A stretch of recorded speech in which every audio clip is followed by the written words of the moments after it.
Okay, ito yung mga common issue ng mga newbies, no? Huwag niyong ipapasa ng ganito, ha? Kasi ang rules, okay, bigyan ko kayo ng sample ng mga dapat ayusin. Okay? Karamihan doon sa error na ng mga newbies ganito eh. Halimbawa, ito, naka-road. Tapos ito, naka-sidewalk. Okay? Inconsistent na agad yan. Halimbawa, ito, naka-long driveway. Yan. Tapos ito, naka-long driveway. Mga ganitong issue. Yan. Tapos ito, naka-road. Yan, naka-road na ganyan. Kasi naka-road na ganyan. Yan, ganyan yung mga error ng mga newbies na natin, no? Hindi nila alam yung sukat, hindi nila alam yung consistency. Na dapat alam natin yun, no? Kasi ito yung number one rules. Consistency is the key. Meron pa nakaganyan. Assorted. Ito, naka-road. Tapos may kita, may naka-road dito sa kawalan, nakaganyan. Pinababayaan. Dapat nililibot nyo yung mata nyo. Nililibot nyo yung buong mapa. Pag sinabing consistency, okay, ito example kung ito long driveway, tas sa dulo pwede magkaroon ng short driveway or driveway. May sukat kasi ang long driveway di ba? Ano ba sukat niya? 70 meter plus. 70 meters. Eh ito ilan? 171. Diba? Lampas na 70 meters, matic long driveway. Ipapasa mo yan, nakaganyan. Ibig sabihin, hindi mo alam yung gagawin. Hindi consistent eh. Ang pangit tingnan. Sidewalk, tapos road, tapos driveway. Ano na? Diba? Ano na this? Brother, mga meses. Ngayon, ganito ang gagawin nyo. For example, tama ito naka long driveway. Tapos may putol na road dyan. Tandaan nyo, walang road papunta sa bahay nyo. Ano yan? VIP. Lahat yan, puro basta private na, matik long driveway yan. Ang road is for public use. May category ano. Basta kulay pa lang, alam nyo naman eh. Diba? Hindi pwedeng iba-ibang kulay. Ang sakit sa mata. Tulad yan. Diba? Babaan nyo ipasa. Tapos yan, may road dyan sa kawalan. Ano yan? Saan yan papunta? To the moon? Gagawin nyo, sundin nyo lang yung rules. Pagandahin nyo yung mapa. Kaya nga tayo binigyan ng task para ayusin. Hindi basta lang pull pasa. Walang ganun par. Binabayaran ka dito, hindi naman to lang eh. Okay? Makinig mabuti. Ang pagkat ng driveway o ng long driveway sa road ay hindi dito Hindi dyan, tas gagawin yung long driveway. Tas may naka-oscillate na ganito. Hindi ganyan. Kailangan sadsad dito. Sa malapit sa road na. Ganyan dapat. Mas magandang tingnan. Compare naman doon sa kanina, di ba? Isang category lang, no? Yung dulo, okay lang, naka-short drive. Pwede yan, no? Sa dulo ng long drive. Pero yung mga sanga-sanga, gawin nyo na lang long drive to.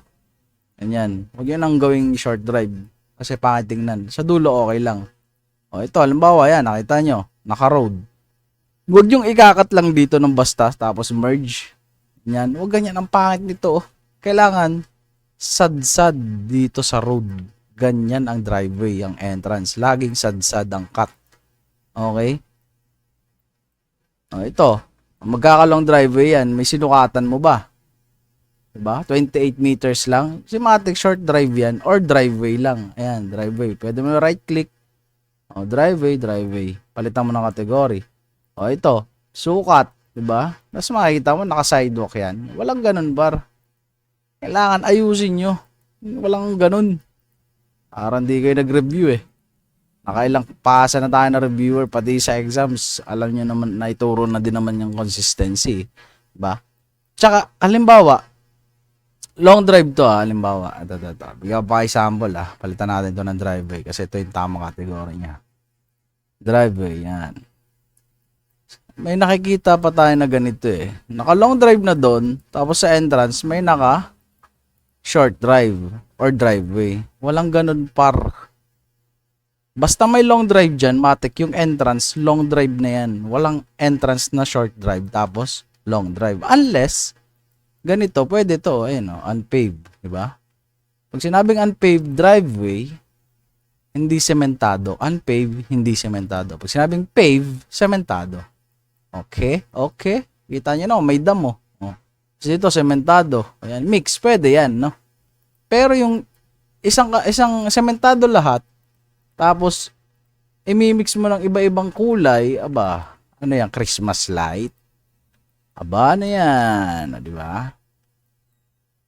So, walang ganun, ano. So, ito, mapapansin nyo, hindi chinek mabuti.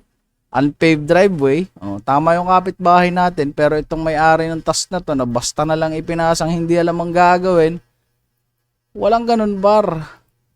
Pinatatagal nyo lang yung project, eh. Ba? Banat kayo ng banat, di nyo alam ang gagawin. Aba, ano yan, di ba? Aba, ano yan. Ito, miss, oh. May maliit dito. Sabi, draw more accurately close to the edge. Nabix ko na.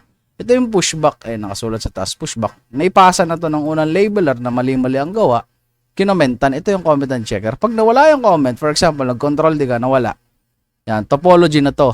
Yan, topology. Ito yung mga errors, ha. Hindi kasali to. Pamagat nga lang yan, eh. Ito yung mga errors. Tuturo niya.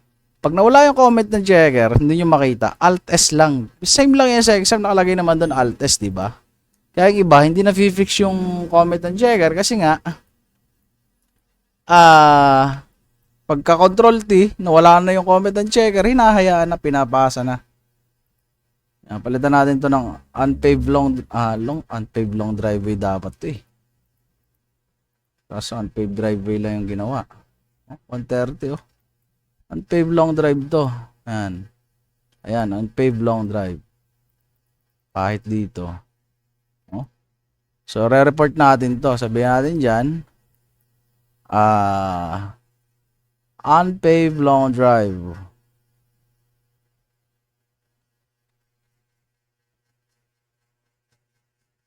Walang unpaved. So, NA na lang. NA, enter. Ha? Unpaved long driveway. LWD. Report natin. Mahaba, eh. Mahaba, diba? So, submit natin tong report. Okay, so, ngayon, isa-isay na natin tong comment. Draw more accurately, okay na. Unpaved, okay na. Dalawang klase ang unpaved na driveway, ha. Isang unpaved na long driveway at isang unpaved na driveway, no? Ibang category. Kung ano lang yung available na category dito, yun lang ang gagawin natin. Ayan, dito. So, pinadali nila. Once sinelect mo, right click, pwede ka na magpalit-palit ng chuchu. Okay. Tapos ito, ano, unpaved. So, gagawin natin tong unpaved drive. Pero, saan ba ito papunta? Emeru. Wala naman tong ano, eh. Dapat nga wala na to, eh. So, gano'n natin unpaved. Driveway, unpaved driveway. Since maiksi lang naman siya, so green yung short driveway na unpaved. Tapos sunod, unpaved chuchu. Ito mukhang pavement, no? Pero hanggang dito lang. So, matik, puputulin natin to. Yan. Gawin natin tong unpaved chuchu. Yan. So, same dito. Saan na ba itong mga comment nito? Draw more accurately. Ayan, kung mapapansin nyo, naka-on kasi yung mask, kaya hindi niyo makita. Off nyo. Ayun, no, yung boundary. Ayan, no, yung accuracy niya ang layo. So, dito yan dapat, Z2 lang. Very easy. Wala namang mahirap dun, eh, oh. Pero ba mag-Z-tool? Ang ginamit nyo yan sa training, sa exam, hindi nyo alam gamitin. Off nyo lang yung mask, guys, no. Ito yung mga common issue, no, ng mga labelers. I think wala naman ng sidewalk. Meron pa ba doon? Ambiguous, ignore. Okay? Basta maging consistent kayo, no? Tapos hindi pwedeng putulin ni driveway ang road, no? For example, may nakita kayong ganito. Yan. Ito, naka-driveway. Aba, magtaka ka na. Di ba? Kailangan niya road connected yan. Public transport nga, eh, no? Pag sinabi public transport, ginagamit ng publiko on transport. Ano to? Pavement daw. Emeru. Ano yan? Lupa yan, par. Delete nyo pag ganun, mga fake chuchu. Hindi nakasali sa mga dapat gawin. No? So, ganun lang. Kailangan yung kulay, isa lang. Hindi pwedeng road papunta sa bahay nyo. Ano yan? Deliveran ng LBC. Boundary error chuchu. R nyo muna para mag-blink. The select all. Drag nyo yung points doon. Yan. Okay na yan. Ano lang. So, same dito. Gagamit kayo ng arc tool para medyo emeru. Merge. Control T. Wala na. So, kung gusto nyo balikan yung comment, Alt S para bumalik yung comment. Ganun lang. Very easy. Okay? Sana huwag na maulit yun, no? Kasi, pag yun naulit, muntik ko nang hindi ma-delete. Pag yun naulit, yari tayo. No? Retrain na naman, sasabihin, retrain this person. Who is this person? Ouch. Yan, building daw. Building. Gamit ka ng I para rectangular shape. O, delete. Ano ba yan? Driveway sa kapunta to the moon. Meron lang naman Wala. Ano ba to? Pinapadelete mo. Mukhang may daan naman Kaso, sa kapunta, wala. Diba? Hindi natin alam. So, pwede mo na i-delete yan kasi road. Pupunta sa kawalan. Diba? Siguro daan lang to ng tao. O kung saan man yan. Or, meron na yan. Hindi siya. Wala naman siyang human activity, chuchu. No? Siguro pasyalan. Naghahanap ng kabute. Diyan nadaan. Naghahanap ng gagamba. No? Yan lang yan. So ito, hindi siya pareho ng neighbor mo, mag-e-error yan. Control D, di ba? Boundary error chuchu. Gayahin mo lang yung kapitbahay mo. Long drive yan na unpaved. Gawin mo to long drive. Right click, driveway, unpaved long drive. Parehas na kayo, di ba? Kasi ang mapa natin parang puzzle yan Di ba? Yan, ito unpaved road daw. Yung kapitbahay mo tama, pero ikaw mali. Tapos basta mo lang ipinasa. Medyo white siya. So, possible sandy ng konti. Ay, unpaved nga par. Ayan, unpaved yan. Yung sabi ng unpaved, hindi sementado. Right click, road, unpaved road. Very easy. Yan lang. Hindi na kayo magkaka-error ni kapitbahay mo kasi same na kayo ng category. Nakadali. Alt S. Pasa. Okay? Yan lang. Ito, pushback uli. May mga comments. Delete this part. Hindi naman sidewalk. Mukha naman tong garden. Ano ba to? Merge lang natin. O ganyan. Okay na yan. Miss part. Wow! So, lagyan natin to. Yan. This part.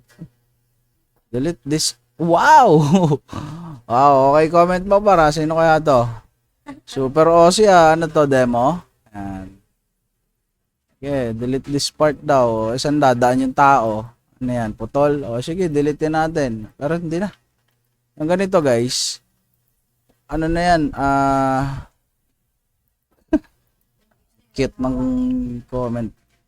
Sige, dito natin ilipat natin dito. Baka dito niya gustong ilagay. Mga ganyan, okay na yan. Mga bagong checker. So, yun lang guys. Ganun lang kadalis. Very easy project. Ito, ano to? Mukhang meron na kaunti. Check nga natin. Okay naman. Okay naman. Okay naman. Okay naman. Okay naman. Okay naman. Okay naman. Okay naman. Wala naman sidewalk dito. Ito lang. Putol na. Planting strips. Excluded. Ayan. Swimming pool. What? What? Okay, tama. Unpaved sports ground kasi golf course. No, sports ground dyan. Unpaved kasi damuhan. Hindi sementado. So, gano'n lang guys. Hanggang dito na lang. So, reviewin nyo mabuti ha. Pinaliwanag ko mabuti.